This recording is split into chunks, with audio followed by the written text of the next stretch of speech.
Você quer conversar com aquela pessoa sobre um assunto delicado, mas tudo que você recebe é um silêncio. Você insiste na conversa, mas aí a pessoa para de olhar para você, começa a mexer no celular ou vai para outro cômodo e até fecha a porta. E se isso não te faz sentir confusão e frustração, chances são que você já está no grau de irritação do tipo: "Ah, eu odeio quando ele me ignora." Se você está passando por isso, o meu nome é Jeter Miranda, é justamente isso que eu vou explorar nesse vídeo. Como é que a gente lida com isso? Como é que a gente lida com esse silêncio e esse ignorar? Esse tema me surgiu quando um cliente do meu atendimento personalizado me trouxe essa questão recentemente e me fez lembrar de uma vez quando eu estava com uma amiga numa carona em que ela me relatou a mesma dificuldade. E daí eu achei a desculpa que eu precisava para voltar com o meu canal. Nessa carona eu não tinha muito tempo, mas eu consegui dizer para ela a mesma coisa que eu disse para o meu cliente, que a melhor forma que eu conheço de lidar com o silêncio é escutar ele. Só que aí ela me disse: "Nossa, isso é muito difícil." E aí eu completei dizendo: "Quando eu digo escutar o silêncio, eu não quero dizer ficar calada." E aí é que agora complicou mesmo, né? O que eu tô querendo dizer com isso então? E a ideia é basicamente o seguinte: quando a gente pensa em escutar alguém, geralmente a gente pensa em ficar calado prestando atenção no que o outro fala. Isso é o que a gente vai entender como escuta passiva na comunicação não violenta. Mas não é esse tipo de escuta que eu estou propondo quando eu falo em lidar com o silêncio. A escuta que eu estou propondo é chamada de escuta ativa, que significa que ao invés da gente ficar em silêncio e apenas prestar atenção, a gente busca, através de perguntas, devolver para o outro o que a gente está entendendo do que ele está falando, seja como ele se sente ou até mesmo o porquê ele está falando aquilo para a gente. Note que a escuta ativa é diferente de interromper. Quando a gente interrompe, a gente não mais quer entender o que o outro está dizendo, mas sim a gente quer dizer o que a gente acha daquilo. Tem uma frase do autor do livro Os Sete Hábitos das Pessoas Altamente Eficazes que resume bem essa ideia. A maioria das pessoas não escuta com a intenção de entender, elas escutam com a intenção de responder. E é com essa segunda intenção que a gente começa a interromper o outro. Mas para ficar mais claro, eu vou dar alguns exemplos. Hoje até meu chefe foi super grosso comigo hoje, velho. Você acredita que ele fez isso na frente de todo mundo? Sério? Eu não aguento mais isso não. Hoje até meu chefe foi super grosso comigo hoje. O pior é que ele fez isso na frente de todo mundo. Então foi constrangedor pra você a situação? Sim, eu fiquei de cara na hora, eu não consegui nem reagir. E por que foi que seu chefe falou que foi tão desconfortável pra você assim? Pô, até meu chefe foi super grosso comigo hoje. Você acredita que ele fez isso na frente de todo mundo? Que absurdo! Você não pode deixar isso acontecer, não. Você tem que impor seus limites. Percebe que quando a gente genuinamente quer entender, a gente não fica só em silêncio? E também a gente não vai se apressar para dar logo nossa opinião, porque a gente ainda não entendeu completamente a situação para ter uma opinião. E aqui é que entra essas perguntas para a gente cada vez mais aprofundando no que o outro está nos dizendo. Feita essa distinção, talvez você esteja pensando aí: peraí, gente. Você acabou de me falar que a forma de lidar com o silêncio é a escutativa. Mas a escutativa é quando a gente devolve para o outro, faz perguntas sobre o que a gente está entendendo. Mas se o outro está em silêncio, o que é que eu vou devolver? Ele não está me falando nada. E é aqui que a gente entende por que o silêncio é desafiador. Se o outro nos devolvesse um julgamento, uma crítica, existiria uma possibilidade da gente ouvir o que está por trás. Se a pessoa me chamasse de preguiçoso, eu poderia supor que ela quer algum tipo de suporte ou que ela está cansada. Mas e se ela estiver calada? Como é que eu lido com isso? E se você tiver com essa dúvida na sua cabeça, não tema, porque a principal dificuldade de ouvir o silêncio é a gente não entender os motivos que está por trás dele. Geralmente a gente assume que o silêncio é porque a pessoa está magoada, geralmente com a gente ou com alguma coisa, mas isso não é o suficiente. E a partir do momento que a gente entender os mais prováveis motivos do silêncio, de repente a gente vai conseguir ouvi-lo. Mas então, por que não basta eu achar que a pessoa está magoada? E é simples. Pessoas diferentes têm formas diferentes de lidar com a mágoa. E sim, o silêncio é o recurso de algumas pessoas. Mas isso não explica muita coisa. Porque afinal, se a pessoa está magoada, por que ela não te mandou para aquele lugar? Ou porque ela não gritou com você? Ou porque ela não expressou para você que ela está magoada? Por que ela optou pelo silêncio? É isso que a gente quer descobrir. Quais são esses motivos que tornam o silêncio mais provável de acontecer? O motivo que na minha experiência tem sido o mais comum é quando a pessoa que está em silêncio está esperando algum tipo de crítica, julgamento ou de conflito. Vamos supor que eu chego em casa, vejo a pia cheia de pratos e falo: "A gente não tinha combinado que você ia lavar os pratos? O que foi que houve?" "Ah, eu cheguei em casa muito cansado e acabei não lavando." Você sempre tem uma desculpa. Do que adianta a gente combinar se você não faz? Percebe que se for esse o tipo de reação que eu tenho, né, de crítica e cobrança, quando o outro não lava o prato. Chances são que, ao surgir o tema de lavar pratos, essa pessoa não vai querer falar comigo porque ela não quer lidar com essa reação. Então aqui o silêncio começa a aparecer. E note que esse silêncio é menos sobre mágoa e é mais sobre um receio, um medo. Mas talvez você não seja a pessoa que tem esse tipo de reação. Só que vale lembrar que a pessoa pode ter essa expectativa de críticas, de cobrança e de conflito vinda de outros relacionamentos. Pode ser de relacionamentos íntimos anteriores, pode ser de relacionamentos familiares, pode ser de relacionamentos de trabalho. Então, não descarte essa possibilidade de que é esse o motivo do silêncio só porque você não reage dessa forma. Porque essa pessoa pode ter experienciado essa reação de outras pessoas e mesmo você não agindo assim até então, ela pode estar esperando isso de você. Um segundo motivo muito comum da pessoa estar em silêncio é porque ela pode precisar de um tempo para processar a situação. Algumas pessoas são mais velozes e falam imediatamente o que elas pensam ou como elas se sentem, mas outras pessoas têm uma certa dificuldade de entender seus sentimentos e às vezes precisam de um tempo, de um período para achar as palavras, né, tentar entender exatamente o que é que ela está sentindo.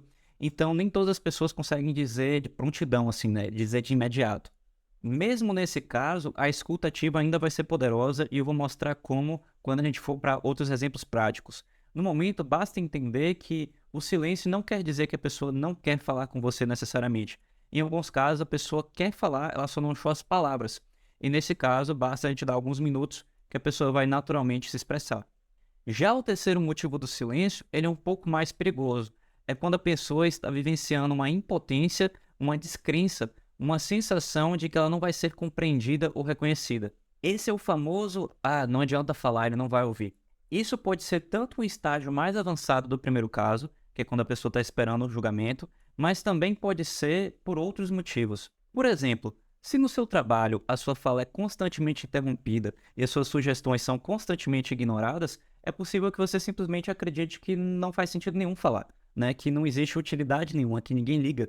Então, nesse momento, você vai começar a entrar nesse lugar de impotência, de descrença, e a partir desse momento o silêncio vai se tornar algo mais comum. Esses três não são os únicos motivos para a pessoa estar em silêncio, mas eles já vão abarcar a maioria dos casos. Sabendo de tudo isso, como é que a gente lida com esse silêncio na prática? Vamos imaginar uma cena de discussão de casal para a gente ver como é que a gente pode usar a escutativa. Esse desse lado aqui vai ser eu e do outro lado vai ser a pessoa em que supostamente eu me relaciono. Eu não vou fazer minha namorada porque minha namorada não fala comigo das formas como eu vou demonstrar aqui. Mas vamos fingir que tem um casal aqui nessa cena. Oi, meu amor, eu vi que você não lavou os pratos, o que foi que houve? Aqui temos a situação em que o outro nos respondeu com silêncio. Então, eu vou tentar mostrar para o outro o que é que eu estou escutando desse silêncio, usando a minha primeira hipótese do porquê eu acho que isso está acontecendo. Você está com receio de me responder e acabar ouvindo uma crítica ou uma cobrança? Sim, você nunca está satisfeito, nada está bom para você. Nesse caso, a minha hipótese estava certa e o silêncio foi quebrado. Mas note que raramente o que será dito após o silêncio será fácil de ouvir. Então eu vou demonstrar como é que eu conduziria daqui. Você está frustrada porque você gostaria de mais reconhecimento dos seus esforços em manter a casa limpa e organizada? Essa é uma das inúmeras formas de continuar essa conversa. Basicamente, eu quero saber como o outro se sente e por quê. No caso, eu sou por isso frustrado e porque ele deseja mais reconhecimento. E em algum momento eu vou perguntar por que ele acha que eu nunca estou satisfeito, de onde ele tirou essa ideia. Por fim, perguntarei como ele sugere que eu possa demonstrar esse reconhecimento que ele deseja e o que que a gente faz em relação aos pratos, né? Como é que a gente vai se organizar em relação a isso. Se isso parece familiar para você, é porque eu estou usando os 4 componentes da comunicação não violenta.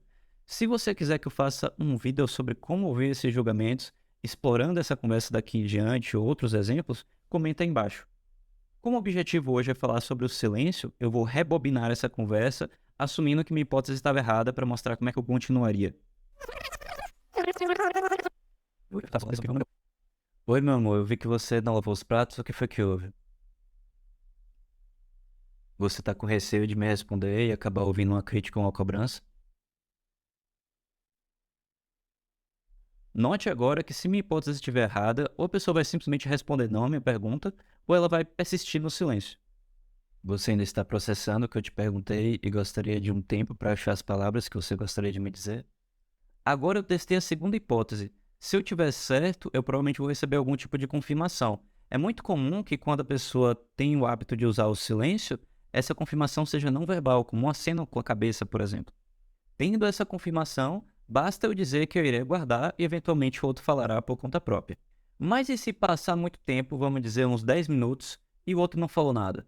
Ou se eu não tive uma confirmação para minha pergunta? Aí eu continuaria assim. Eu estou realmente confuso com o seu silêncio. Você se sente impotente, pois acredita que não importa o que você disser, você não vai ser compreendido? Sim.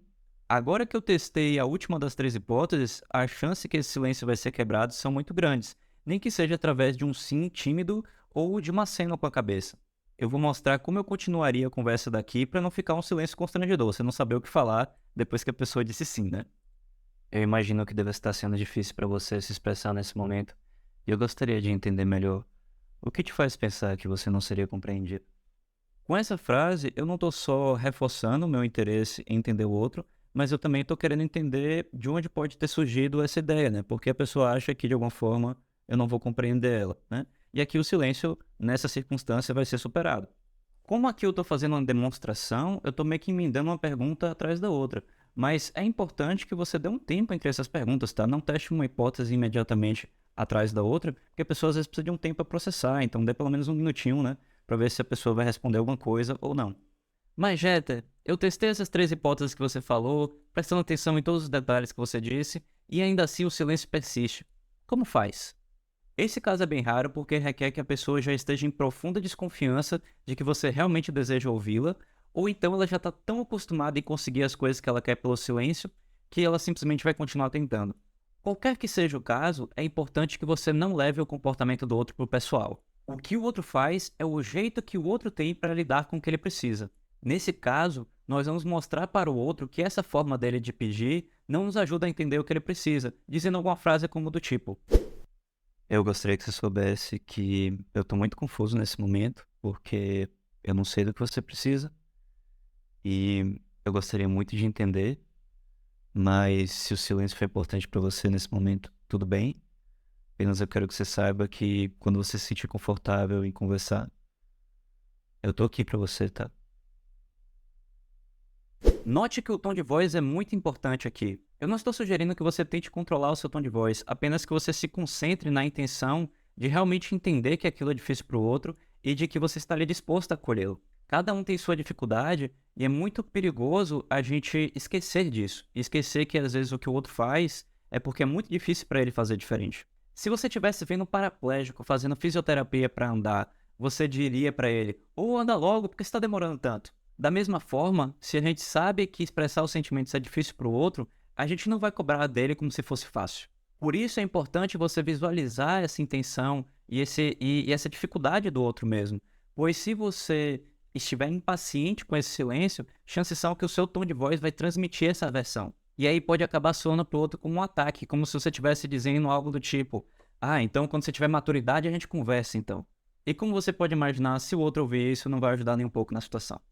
E aí, o que achou? Ficou mais claro para você o que está por trás do silêncio e como lidar com ele? Você quer ver mais desse tema?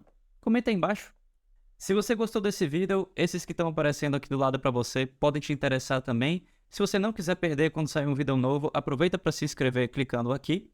E você pode acompanhar o que eu posto nas outras redes sociais, escaneando aqui, links também na descrição. Até mais!